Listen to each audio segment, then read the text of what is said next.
Thank you to Morris Arkletum for their generous donation on Patreon. Hello everyone, my name is Vivian. Welcome back to the... I almost said a different game entirely. Welcome back to the Hayseed Knight. Let's continue. Eina ran away. Alone with one of her potatoes and all of her weapons, Ader began rummaging through her pockets in search of a knife. There was never a lack of those on her person. I also try to keep one nearby. She brought out one of her trusty daggers and focused all of her attention on cutting the potato into thinner and thinner slices. She wasn't wrong. There was just no way she was. She was older and wiser, and Ader was just being an idiot by refusing her help, of course. Hiding from the mob, little Tess? Hello there, Illigrab. God damn it, giant tree man. Replying to Illigrab wasn't precisely on Eina's list of priorities for the day. Illigrab didn't expect otherwise. Don't worry. I took care of them. No need to thank me, of course. Why, obviously. Wouldn't kill you, though. Maybe it would, you don't know that. Anyway, all that's left is putting out the fire. So, I was hoping Ader could give me a hand there. Where is the lab? That was another question that didn't deserve an answer. Eina devoted her whole being to gathering all the extra thin potato slices, then launched them into the air, watching them fly around like some tremendously wasteful confetti. I was gonna say, yeah, tremendously wasteful indeed. That is food in a city of impoverishment. Did you two get in a fight? Aww. Yeah. Eina led Illigrab to the courtyard. There was a peevish Ader sat by the fountain. He was rubbing his face as he stared at all the food by his side. He hasn't come back to his senses yet, huh? Hey, think it's your father's fault? I mean, I could leave him a little longer on the pyre to see if he learns his lesson. Did you hear that? I want you to burn to death for being a douche. Don't you dare, you son of a wilted fur! Jesus fucking Christ. Don't you dare, you son of a wilted fur. Beat face. I'll make a wardrobe out of you! Oh, man. Aw, bless your ears, Red. Okay. Eina shook her head, frustrated. The merchant hadn't said anything meaner than usual, and even if he had, Ader and Eina formed an unbreakable team. Nothing could harm them when they were together. They looked in Ader's direction once more. Oh boy. Oh boy. Oh, there he goes, the spinning. Was he actually doing cartwheels? I remember the fucking spinning. I won't pretend I've ever understood how Ader's mind works. You two worrywarts were made for each other. Eina's face turned red immediately. The legendary morose Smith would rather admit to any criminal charges against her than let on that she was actually concerned about anyone's well-being. Illigrab smiled and stepped forward before she had a chance to protest, however. Let me handle this. Yes, let me. There he goes. Ba-doom, ba-doom, ba-doom. Ader, son of Garfaz of the Upperfield, you're under arrest. Oh, shit.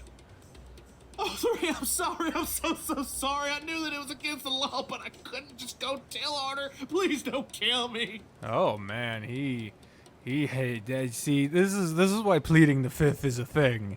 For worrying a precious little bead, like, Yeah, now he's a little more concerned about. Hey, sweetie, give us a minute, will you? Yeah, he just confessed something on accident. Ader, my favorite Chanthurian refugee. Why would the only law-abiding deer in Slander District ever beg for his life? He the only one? Jesus. Did Geoff talk you into conning someone? Someone called Tailid, perhaps? Tailid. Do I know what Tailid? It's not here. I'm sorry if I forgot. I'm sorry. No, thank you. All the gold in my socks around ain't worth a word with that sicko. Don't tell him I said that. Well, That rules the most serious possibility out, which leaves us with a scared buck and a secret. A secret indeed. And you know that I'm only second to Eina when it comes to both. Start talking.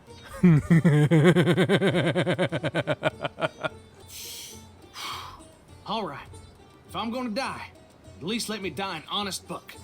Oh, man. I met this girl and she booped me and I got so nervous that I ran away, but then we met again and it turned out we kind of knew each other because I tried to save her once. Things got kind of heated up between us and, what we did that night? Oh, boy, that can't be legal.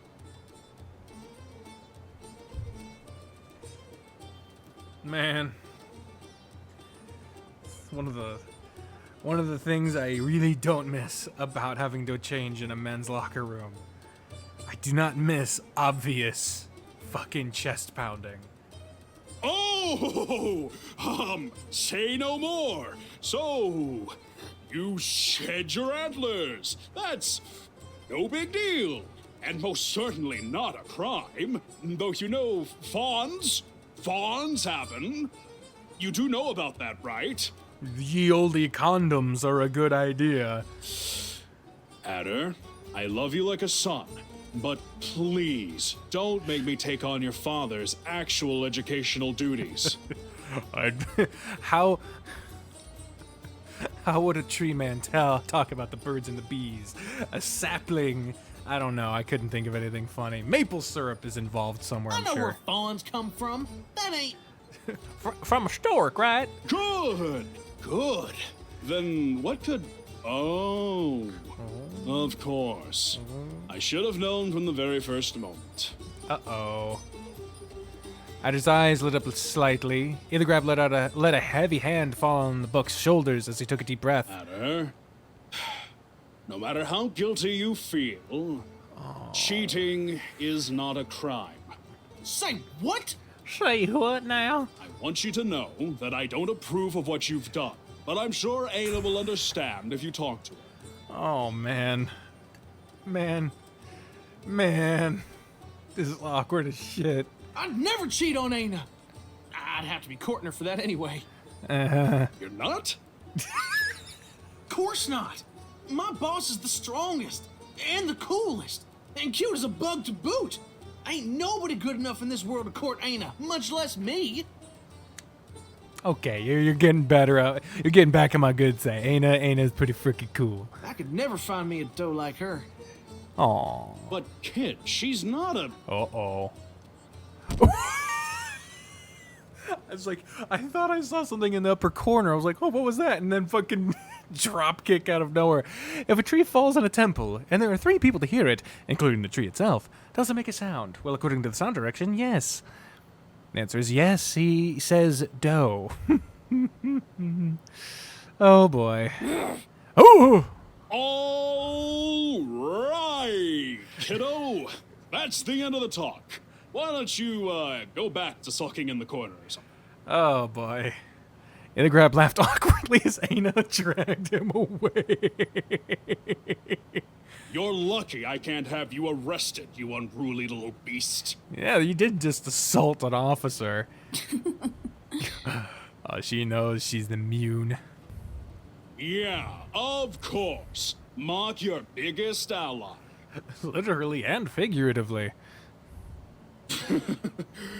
Excuse me. That wasn't on purpose, I swear. Hehe. Your greatest ally. I was just trying to help you. Forget that stupid argument. I thought I told you to tell him the truth already. Uh-oh. Don't play the mute card with me. There's a million ways you could tell him. That boy's blinder than Pertok, but he'll find out sooner or later that you're lying to him. You want to wait till Eka is here? How do you think he'll react then? What the fuck does that mean? What is the secret that they are talking about? I don't know. I want to hear that again. Don't. That's a pleasant sound. Eina, we aren't like him. Like them. I know you care a lot about him, and so do I. I love the both of you. But keeping up the charade for so long is only gonna make the truth harder than it should be. What is the truth? Dear, have a life. And we're a part of it, of course, but there are just some things that we can never give them. Things they need in their short time on Dakna. No matter how much we love them. Oh no.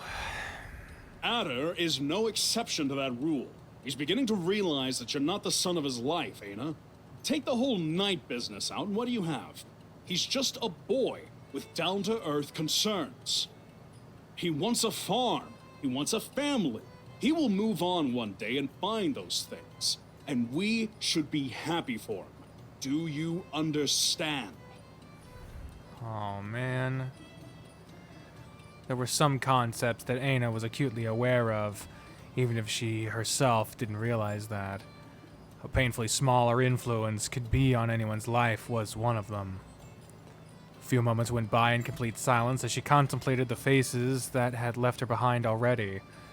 She had always been all too eager to forget how rare company had been throughout her existence. Bearing the weight of such a thought, she finally nodded with her head low. Ilgrab's mustache turned down as his eyebrows rose. A million worried creases formed where his forehead should be. Great! Then do me a favor and take him somewhere nice tonight. Huh? You have to make sure to have fun together while you can. So go make up with him. Take him out tonight. Who knows? Maybe he'll loosen up and tell you what's going on after a few drinks. Uh-oh. It's time to let him in or let him go. So you two'd better be smooshing faces together by the end of the night, okay? That's a royal order. Smooshing faces. In an incredible display of dexterity, Illigrab managed to produce a handful, a giant tree deer's handful, of Dorus from a bag on his belt, which he handed to a very flustered Eina as discreetly as he could. Satisfied with his act of generosity, he took a glance around the forge, finally stopping to stare at the embers resting on the bottom of the furnace. And you can think of that as a tip. You know, so you can get to work on my order a bit faster. Jeez. Anna looked at Illigrab straight in the eye, not restless, not calm, even more silently than usual. She stretched out the hand holding the coins towards him. Fair enough. I should know better than to try to bribe a Tess. You guys are a prideful bunch. But hey, keep the money. I'm sure Ader could use a little, push in the right. Oh, boy. Are you going to help me down or what? Oh, jeez. Red, I swear I'd let the mobs have their way with you if it wouldn't make your daughter sad. That's not a guarantee. I'd like to see you try. Oh, I'm sure you would. He's right, though. I shouldn't leave him hanging like that. Good luck, Eina. Oh, man. Oh, man. Free from the chains of unwanted social interaction, Anna silently pondered Illigrab's words as she headed back to Ader's side. There used to be sacred flat pools in the public courtyard, now served as a magnificent dish and laundry washing station. Ader's particularly, since he was in charge of those chores. At the end of the day, any of her oh-so-urgent tasks were just another excuse to keep Ader around. He purposefully looked the other way. Of course he didn't want to talk to her. The irony of getting blatantly ignored by the clingiest deer on Dakna wasn't lost on Eina. Painful punishment if there was one. An apology was something to be rarely expected from the smith. Not because she failed to see the fault in her actions, but because she didn't know how to apologize. No, that was just an excuse. Ader always knew when Eina felt guilty about anything. And again, why did she have to apologize when it was him who failed to appreciate her efforts? Oh, my fucking mouse has been visible this whole time. I'm so sorry. I mean, it's gonna keep being visible, but, like, not, like, in the middle of the screen. She would have continued patting her own back and telling herself how right she was if she had noticed that the food was nowhere to be seen.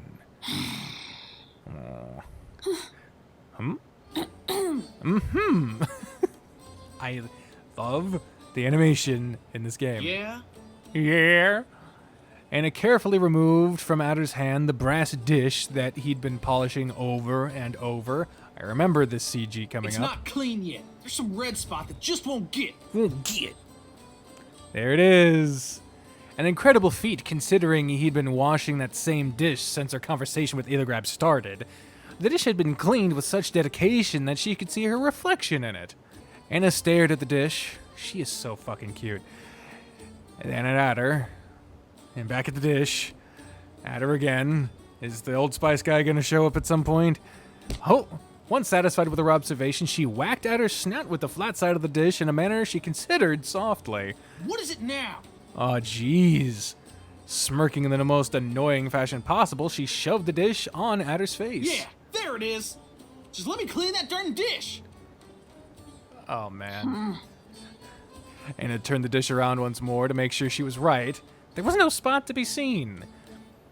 Seeing that her first idea didn't yield any results, Anna decided that some better strategic positioning was in order. Hey, wait! Don't go walking into the pool. You're gonna make a... Oh, boy. Oh, boy. Oh, boy. Ignoring the way her boots were getting soaked and how questionable her repositioning was, Anna sat down in the gap left between Ader's legs in the pool. She held the dish out as far as she could and then tapped on its surface, attempting to call Ader's attention to it once more.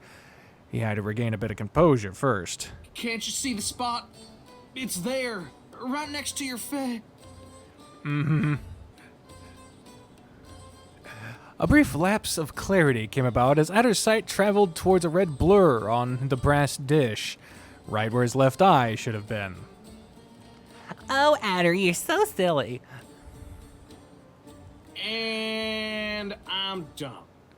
Big surprise. Oh, man. They agreed on that. A tranquil silence followed Ader's epiphany, a moment of reflection.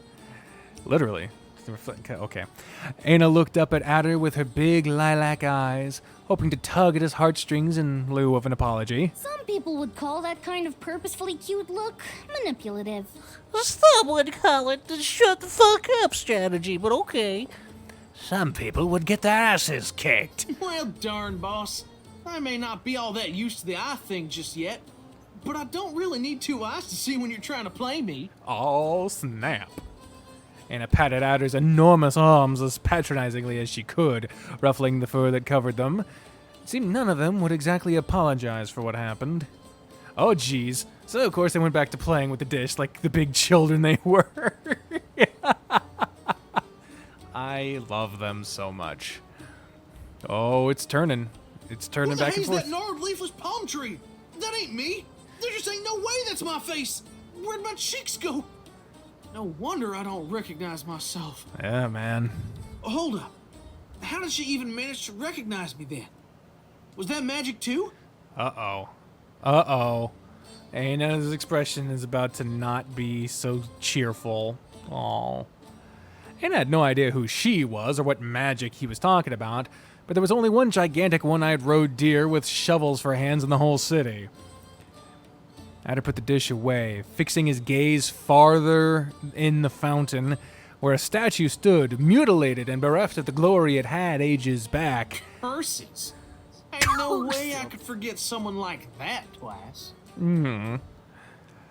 Knowing fully well that he wasn't talking about her, Aina continued running her bandaged fingers along his fur absent-mindedly, somewhat concerned about his sudden interest for the son of the sun. She could only guess why he was talking to a statue. Then again, didn't that hold true for everything? Did she actually understand a single thing Ader did or said? Could she even? Ader had told her a million things since they met. She didn't care. They didn't affect her in the slightest. And yet, he kept pouring his heart out to her. And she kept ignoring him, like some sort of tug-of-war for lonely idiots. So why did the thought of not understanding him distress her so much now, when she hadn't made a single effort to do so in the time they had known each other?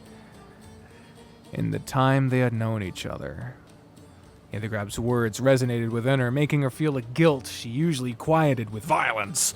You know, I've been thinking a whole darn lot about the past lately, boss. Uh-oh. Eina's torn-up ears perked up. What were the chances of those two thinking the same thing? Ader smiled ever so slightly, giving her his trademark, "Here's a story you don't want to miss" look. Do you remember the day we met? Aw. What a question. Hey, don't you at me, Missy. Imagine you just walked into the city thinking this is finally your day. You make a friend, he's gonna get you a job, and then you turn around a corner and stumble upon a grandpa on fire!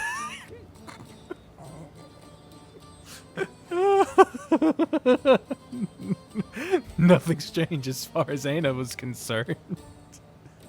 Man, if that dude's impervious to fire, he's clearly some sort of magical being. Do me a favor and make like your idea of weird and mine sort of mash for a minute, boss. As I was saying, my pa raised a good boy, and a good boy don't let grandpas fry on a pyre. So I rush into the temple, ready to end the one life I got to save his. Man. What Ader didn't know is that Eina had been looking down on the scene from her window, giving her quite a more accurate retelling of the events. Also, look at that sun. That sun is adorable. But no matter how hard I try, the fire's just too strong for me. There's nothing a poor buck like me can do. With his last breath, the old man calls for his daughter, and he hollers until... Boy, you keep stretching the truth so much, it ain't ever gonna come back to the original size. Whoa! The prettiest girl I'd seen in my life walks right out of the gate! Whoa, look at her. Look at her. Eina made a conscious effort not to giggle. To be fair, half the female population that Ader met was the prettiest girl he had seen in his life. And as she makes her way through the crowd, she looks at me. At me! Of all the people! Of all the people. She is pretty as fuck, though. Of course she was looking at him. He was screaming louder than the man on the pyre. And she gets closer. And closer. And then... the little thing just signs us to get eaten by a beast and walks away like it's got nothing to do with her. Oh, the expressions are so great. Wonder who that gal was, huh? I wonder who it was. He poked Eina's cheek, and she slapped his hand away as solemnly as she could. He was one to talk about first impressions. Shaggy, chubby, badly patched up, and wearing a ridiculous vest. That's how she remembered the Ader that first appeared in their gate, screaming in fear as usual. There he is. He is cute as well. Once upon a time, there had been muscle and even fat on Ader's arms. All that remained to attest to his gigantism were a pair of oversized hands and clothes that had been mended beyond recognition, and all the people who won't stop commenting about it. Indeed, he was once a boy with a tender scar on his face yelling from the rooftops that he fully intended to become a knight. But dreams aren't edible, are they? Yeah. I gotta say, this year's been kicking my ass real bad. But I'm still alive and in one piece. I mean, I guess I got good health at least. No thanks to your horn-shattering, teeth-breaking, nose-bended punches. Jesus. But you're the one person I can always count on, boss. I trust you with my life. Aw, so sweet. Oh, that's a cute little giggle. Y'all can't be seen as cute. It would undermine everything. Hi, Spoofy. That was just a very adverse exaggeration, of course. They had only been friends since the last bleak night, at least the way she saw it. There was no way he trusted her that much already. And again, Ader would have probably argued that they had been friends since he arrived with the first bloom of flower scents that he would have had died for the moment that he saw her. And it ain't just you. I can't imagine leaving Mr. Bard's home. Ooh. Or not going on walks with Ildegrab. Even the patron. Gods, I never thought I'd find something like this when I left the fort. I was just dying to go back. Well, way to deflate a compliment by including everyone else. Back. Back. Whoa, Jesus. Ader shut up all of a sudden. Eina was surprised he'd managed to speak half a sentence about his draft. There went another issue he never talked about. Both Ader and Eina returned their eyes to the reflection once more. The image on the dish offered no good answer to the questions either of them had. It just talked about the outcome of their decisions. Eina, put her thumb over herself. Oh man. Eina shifted the dish a little until she was no longer in the picture. That's where she belonged. Now, you really gotta quit sneaking around, boss. Aw, look. His fingers are moving. That's the whole fuck. It's one hand moving the plate back to include her in it. Putting his hands just above hers, Ader turned the dish so that she would be back in the reflection. She turned her face up towards his, confused. Eligrab's words got to you, right? Oh shit. Still observing Ader's snout in such a weird angle, she nodded. He had been a lot more vigilant than what she originally thought, but he had decided to remain silent about it all the same. From such a low angle, his still faunish and round face looked even mature. Now that was a stretch. He knew that mature was probably one of the last adjectives that would ever be associated with him. But just for a moment, she felt like she wasn't a dumb kid who would get lost if she let go of him anymore. Please tell me you didn't believe him, ma'am. He got it all wrong. I ain't no cheater. I never once said I was courting you, I swear. Aww. He was referring to the other stuff. Oh, man. It was just a moment, as I said. Eina quietly considered the question. But not before headbutting his chest for that tell, of course. Pry or comfort him? I suppose we'll find out in the next. No, I'm kidding. Let's just go with it. Pry. Let's see what happens. Actually, let's save. I think I need to take Spoof out. I'm sorry. I hate to actually fake tease and then actually do it, but I am going to go ahead and end the episode here. I think Spoof needs to, it's time for Spoof to eat, and then he needs to go outside. So let me know in the comments which you think is better choice, Pry or comfort him. I will choose in the next one, but until then, thank you for watching. I'll talk to you all next time. Bye, everyone.